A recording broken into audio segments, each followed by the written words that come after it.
Welcome to my YouTube channel. This video will be sponsored by SB Digital Marketing. திருவண்ணாமலையில் company வந்துட்டு locate ஆகியிருக்கு.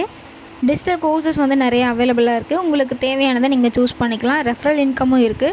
24/7 சப்போர்ட்டும் இருக்குது. நீங்கள் டீட்டெயில்ஸ் வேணும்னா இந்த நம்பருக்கு கான்டாக்ட் பண்ணுங்கள். The struggle to find courses that truly speak your language, it's finally over. Welcome to EduQuest, where learning is made just for you.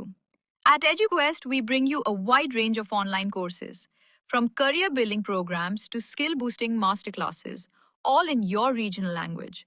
Because we believe language should never be a barrier to success.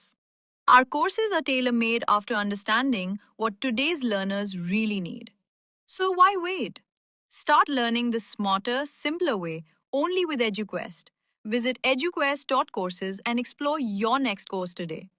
And hey, don't miss out on our exciting offers and promotions.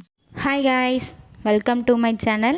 இன்றைக்கி நம்ம என்ன recipe பார்க்க போகிறோன்னா, எல்லாருக்கும் பிடிக்கிற மாதிரியான ஒரு கத்திரிக்காய் கடையல் தொக்கு எப்படி வேணாலும் சொல்லலாம், அது செய்யலாம். கத்திரிக்காய் பிடிக்காதவங்க கூட சாப்பிட்லாம், அவ்வளோ டேஸ்ட்டாக இருக்கும். எண்ணெய் ஊற்றி சீரகம் போட்டுக்கோங்க, 4 பல் பூண்டு உரித்து வச்சு போட்டுக்கோங்க. அந்த எண்ணெயிலேயே நல்லா வணக்கணும், அதுக்காக ஃபஸ்ட்டே போட்டுருங்க. அடுத்து ஒரு 2 பச்சை மிளகாய், 2 3 உங்கள் காரத்துக்கு ஏற்ற மாதிரி நீங்கள் வந்து போட்டுக்கலாம். அதுக்கப்புறம் வெங்காயம் வந்து ஒரு அரை வெங்காயம் வந்துட்டு, பெரிய வெங்காயம்னா இருந்தால் 1 போட்டுக்கோங்க. அதை வந்து குட்டி குட்டியாக கட் பண்ணி அதையும் போட்டு வணக்கிக்கோங்க. வெங்காயம் தான் இதுக்கு வந்து டேஸ்ட் கொடுக்கும். நல்லா வந்து வணக்கிக்கோங்க.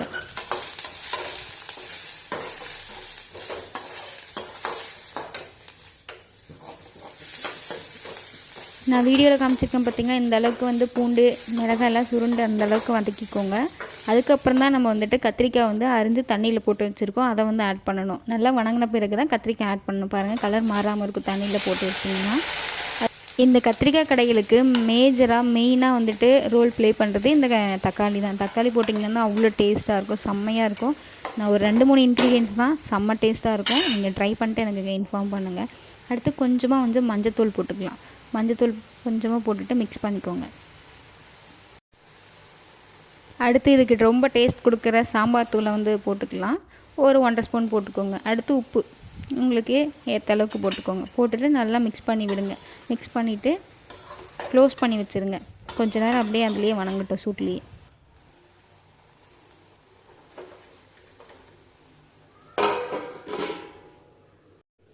இப்போ ஓப்பன் பண்ணி பாருங்கள், ஓரளவுக்கு வந்துட்டு வெந்திருக்கும். அடியில் பாருங்கள், அடி பிடிக்கிற ஸ்டேஜில் இருக்கும். இப்போ வந்துட்டு வெந்துருச்சான்னு பாருங்கள். அப்படி வேகலை அப்படின்னா தண்ணி கொஞ்சம் ஊற்றி வேக வைங்க. அது நல்லா வந்து வெந்துச்சுன்னா தான் நல்லா வந்து கடையிறதுக்கும் மசிக்கிறதுக்கும் நல்லாயிருக்கும். இப்போ பாருங்கள் வெந்துருச்சு. நம்ம தட்டு போட்டு தண்ணி ஊற்றி மூடி வச்சேன், வெந்துருச்சு. மேஷரோ இல்லை நீங்கள் மத்துக்கட்டையோ வச்சு கடைஞ்சிக்கிட்டிங்கன்னா நல்லா வந்து கடைஞ்சிக்கலாம். பாருங்கள் எந்த அளவுக்கு வந்துருச்சுன்ட்டு.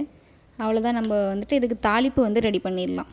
ரொம்ப சிம்பிளான ஒரு 2 நிமிஷம் கூட ஆகாது. அந்த கத்திரிக்காய் வேர்ந்ததும் டக்குன்னு இது பண்ணுறதுக்கு. எண்ணெய் கொஞ்சம் ஊற்றிக்கோங்க, கடுகு கொஞ்சம் போட்டுக்கோங்க.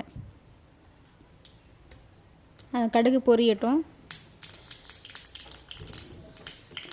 கடுகு பொரிஞ்சதும் வந்து நான் சின்ன வெங்காயம் வந்து உரித்து வச்சுருக்கேன், அதை வந்து குட்டி குட்டியாக கட் பண்ணி போட்டுக்கோங்க. ஒரு வரமிளகா வந்து போட்டுக்கோங்க. போட்டுட்டு நல்லா மிக்ஸ் பண்ணி விடுங்க. பெருங்காயத்தூள் வந்து கொஞ்சமாக ஆட் பண்ணிக்கலாம். அவ்வளோதான். பெருங்காயத்தூள் போட்டு நல்லா அது கொஞ்சம் நேரம் ஒரு 2 செகண்ட் வணங்கட்டும். வணங்கதும் நம்ம வந்துட்டு ஆல்ரெடி நம்ம பண்ணி வச்சுருக்கோம் பார்த்திங்களா, அதில் எடுத்து கொட்டிட்டு மிக்ஸ் பண்ணிட்டிங்கன்னா ரொம்ப சூப்பரான கத்திரிக்காய் கடைகள் வந்து ரெடி ஆகிடுச்சு. சர்வ் பண்ணலாம். தேங்க்யூ.